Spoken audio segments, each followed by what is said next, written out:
New federal sentencing guidelines went into effect today, lowering the recommended penalty for possession of crack cocaine. For 5 grams or more, the maximum is reduced from 78 months to 63 months. It's estimated that over the next 15 years, the changes could reduce the size of the federal prison population by nearly 4,000. Finally, tonight, a real-life mob story that features sex lies and audio tape. And there was quite a plot twist in the closing chapter. Redemption for an FBI agent accused of working for the mafia. Here's Jeff Glor. After Mary Barry's murder, New York prosecutors called Lynn DeVecchio's case the most stunning example of official corruption they'd ever seen. The former FBI supervisor was accused of betraying the Bureau to murder 4 men. DeVecchio's murder trial centered on his relationship with Gregory Scarpa, a late legendary boss in New York City's Colombo crime family. The star witness, Linda Shiro, longtime mistress of Scarpa. She said Agent DeVecchio ordered mob hits, as prosecutors told a jury in opening arguments. Linda will tell you that she was there in 1990 when DeVecchio alerted Scarpa that Patrick was weak and had to be killed. It looked like a slam dunk. Until today, a dramatic courtroom development that seemed made for the movies. The reason for the reversal? 2 reporters, including Tom Robbins of the Village Voice. The entire case collapses in the span of how long? Less than 24 hours. In court this week, Shiro testified DeVecchio was behind the mob hits, including that of Colombo soldier Joe Brewster. But that's not what she told Robbins 10 years ago in this taped interview. Lynn has nothing to do with Joe Brewster. No. No, I never met Joe Brewster. Never met Joe Brewster. You never told him anything. Robbins turned over the tapes and turned the prosecution's case upside down. Without a reliable witness, today they dropped the charges. The interest of justice at this point requires me to stand before you and ask you, on behalf of the district attorney, to dismiss. A guy was facing prison for life over this, over her testimony, and I didn't see how I could sit silent. Tonight, DeVecchio's a free man, likely for good. They called it the worst corruption case in the history of New York. Are you shocked they built it all on one witness? I am surprised. I am surprised that the DA, Joe Hines, is a veteran. I am surprised that they went as far as they did based on this one shaky witness. One shaky witness in a case that has a lot of people shaking their heads. Jeff Glor, CBS News, New York. And that's the CBS Evening News for tonight. I'm Katie Couric. Thank you for watching. I'll see you tomorrow. Good night. Now, CNN's Anderson Cooper on assignment for 60 Minutes. Lynn DeVecchio was a highly decorated FBI agent who helped put some of the mafia's most notorious leaders behind bars. He's also one of the few FBI agents ever charged with murder. It was his relationship with a violent mob informant known as the Grim Reaper that got him and the FBI in trouble. He's telling the story for the first time in a new book and to us tonight. It's rare to get an inside look at the shadowy world of informants and their handlers. It's rarer still to hear an FBI agent describe a brutal mafia killer as his friend. But that is exactly what Lynn DeVecchio told us. He says his informant's information helped cripple the mob. To get it, however, DeVecchio's been accused of making a deal with the devil. I didn't make any bargains with the devil. I wasn't dancing with the devil. I was dancing with a guy that was very close to the devil. He was a tough guy, but that was what they were paying me to do. I got close to members of organized crime so we could eliminate them. Do you feel like you walked up to the line? Yeah. Yeah, sure, I got close to it. I freely admit that. In the 1980s, the mafia was a big problem in New York City. And this was as close as law enforcement often got. Surveillance footage taken outside a mob hangout called the Wimpy Boys Social Club in Bensonhurst, Brooklyn, an area then controlled by the Colombo family. One of the most notorious wise guys was Greg Scarpa, who had a reputation for brutality. He was a made guy, a button in the Colombo family. A tough guy, too. Very tough. Was absolutely fearless, one of the toughest guys I've ever seen. His toughness may have been legendary, but what no one in the Colombo family knew was that the Grim Reaper was also a rat. In the 1960s, he had secretly provided the FBI with detailed information about fellow mobsters, but he'd had a falling out with the Bureau and broke off relations. In 1980, DeVecchio wanted Scarpa back, so he decided to take a big chance. He drove up to the gangster's home unannounced and blocked Scarpa's car as he was pulling out of his driveway. You know, it was like, who the are you? And I said, you know, I'd like to speak with you. I do need some help. You know, I want to get schooled in the life, you know, educate me. About 2 weeks later, he called. And he said, come alone. And I did. FBI agents aren't supposed to meet alone with informants, but DeVecchio got special permission. Scarpa was considered a top echelon informant, and great care was taken to keep their meetings secret. When law enforcement officials announced one of the most important prosecutions ever against the mob in 1985, very few people knew that Greg Scarpa's information had played a role. It was called the Commission Case. This is a great day for law enforcement. And it not only catapulted a young prosecutor named Rudy Giuliani into the limelight, it also sent the heads of 3 of the 5 crime families away for life. DeVecchio got promoted and ended up leading 2 organized crime squads in New York. Greg Scarpa got paid $66,000 for the information he supplied over 12 years. And when he was arrested for credit card fraud, DeVecchio helped keep him out of jail. His career and his life and his milieu that he worked in was so different than mine, and it was fascinating to me to learn about that. I like the guy. You know, I make no bones about that. I'm not ashamed of that. Doesn't mean I condone what he did. It was a friendship. It was a friendship. Absolutely. He was your friend. He was. But Greg Scarpa wasn't just a run-of-the-mill mobster. He was a stone-cold killer. He's believed to have murdered at least 12 people during the time he was an informant. DeVecchio told us that on one occasion, Scarpa even let him know he'd killed another mobster. There was a body found in Brooklyn one day. I said, who did the work? Who did the murder? Who killed him, yeah. And he smiled. What did that smile tell you? A smile told me he did it. He didn't tell me he did it, but I knew him well enough that, you know, he gave me that knowing look like, I did it, you know I did it, and I'm telling you I did it, but I'm not telling you I did it in words. When he smiled and you thought, okay, it means he killed that guy, is that something you would investigate? No, no. The guy was dead. I mean, as callous as that may sound, the person who's dead is not going to bring him back. Ellen Corcella was a federal prosecutor who worked on cases with Lynn DeVecchio's squad. You are absolutely not supposed to keep an informant on the street that is killing people. Even if that person is giving you valuable information, which may have other arrests as a result of it? And the question I would put to your question is, when is it valuable enough information that you let people continue to kill other people on the street? In 1991, a war started between 2 rival factions of the Colombo family. Greg Scarpa is believed to have killed more people than anybody else. The whole time you're meeting with him during the war as an informant, he's also going around killing people. Yes, he is. That's correct. And did you know that at the time? Sure. I knew that because I knew the guy he was. But if you know the guy you're talking to stop the war is actually the guy who's conducting the war. He wasn't the only one conducting the war. Everybody was shooting everybody. I think that it became more valuable to him to have this informant on the street than it was to pursue other law enforcement goals. So you think DeVecchio was protecting Scarpa? Yes. Protecting him, she says, by giving Scarpa sensitive law enforcement information. Prosecutors first became suspicious when Scarpa's son, who was also involved in organized crime, went on the run just before he was going to be arrested. Those suspicions grew when some of Scarpa's crew got busted and started talking to authorities. There was at least 2 of them that told us they had a source in law enforcement, and one of them basically was the guy who stayed at Scarpa's right hand. So he saw Scarpa go off and get phone calls and then come back and say, here's an address where I think we can find somebody to kill. I just got it from my source.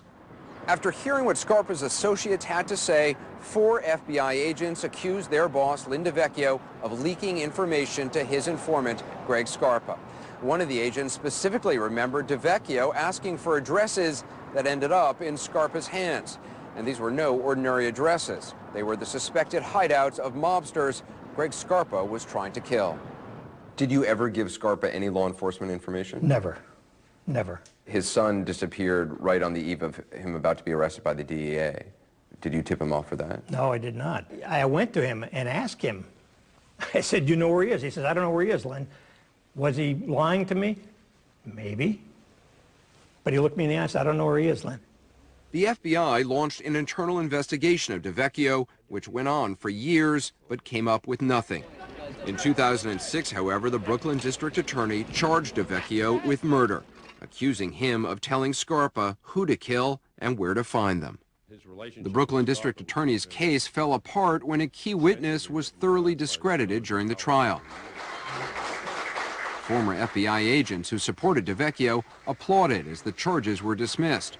But the judge who released DeVecchio criticized him and the FBI for making a, quote, deal with the devil, letting Scarpa get away with his crimes for close to 15 years. DeVecchio retired from the FBI in 1996 and now runs a private investigations business in Florida. He feels he's been wrongly accused and unfairly maligned, which is why he's written a book and is speaking to us. We effectively broke the back of organized crime by using people such as Gregory Scarpa. You basically gave this guy a pass because he was giving you good information. If that's a perception that people have, so be it. I can't change their mind. But is that the truth? No, I don't think it's the truth at all. You kept him out on the streets, a guy who you knew at the time was murdering people. It's wonderful to sit in your ivory tower somewhere and say, oh, how can you do that? Well, why don't you go out in the street and try working that sometime? Try making a case. Try talking to a wise guy. Try getting that information.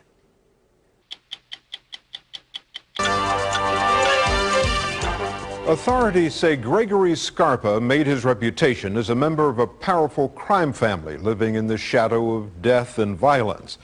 But he met his match when he confronted one killer that didn't carry a gun. What followed was a death sentence. But as Harold Dow tells us, this one wasn't a deterrent to crime. Some are calling it instead a license to kill.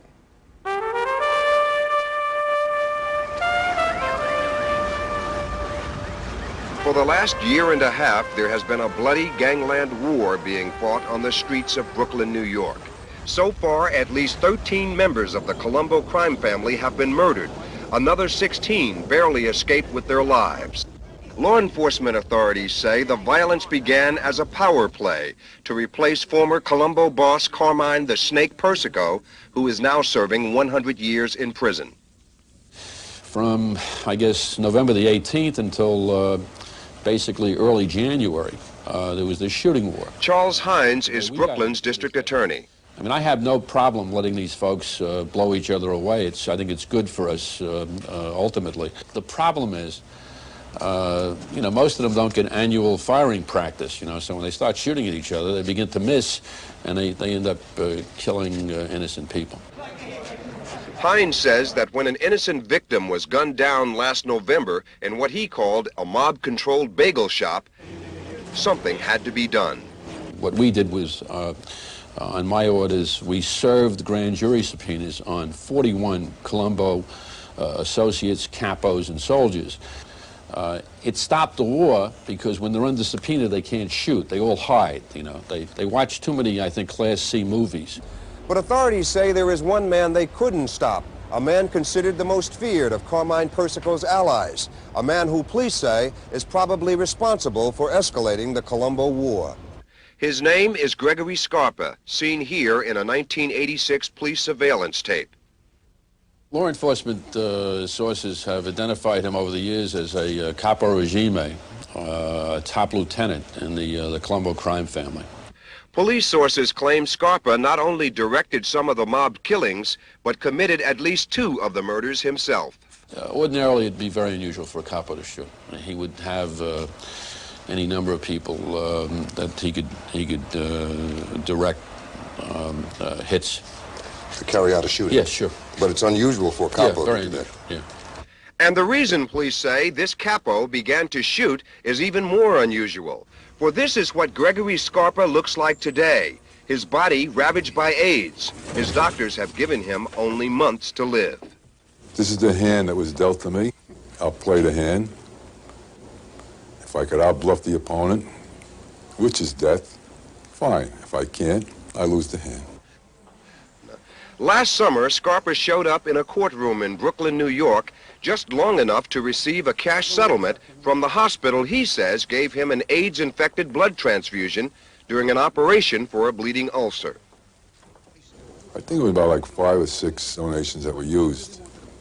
One of them was HIV infected. His blood wasn't tested, and I received that blood. When we chat a little bit, we'll talk about maybe some of the feelings you have now and what changes you may have gone through. It's rare for an accused mobster to sit down for an interview, but on this day, Gregory Scarpa wanted to send a message to his friends and to his enemies that he would not surrender to AIDS. I will show them the courage that I've displayed all this time, the bravado. I will show them that, hey, this is still me. There isn't anything on earth that I will hide from or back up from. And I certainly won't do it with this either. Police say Scarpa had been true to his word. A few days after our conversation, he was arrested and charged with 2 murders and the conspiracy to commit 2 more, all within the last year. Authorities have speculated that because Gregory Scarpa has AIDS, that he used AIDS as a license to kill. From what I know, that's very, very true. He was dying. He wanted to settle scores himself. Nothing for him to lose. This man, a high-level member of the Colombo crime family, agreed to speak to Street Stories on the condition that we conceal his identity and change his voice. And even though he has AIDS and admits himself that he's close to death, you still fear him? Even now? Until he's in the ground, and maybe afterwards, too. Really? Sure. Oh, yeah. They're no candy store gangsters, I'll tell you that much. According to Justice Department documents, an informant named Joseph Ambrosino says Scarpa personally committed at least 2 murders. One, the shooting of a mobster named Larry Lampisi, and the other, the shotgun murder of Nick Granzio, to whom Scarpa allegedly said before firing, "This one's from Carmine." A few weeks after his arrest, Scarpa's attorney was able to get him transferred from prison to a nearby hospital and then released on bail.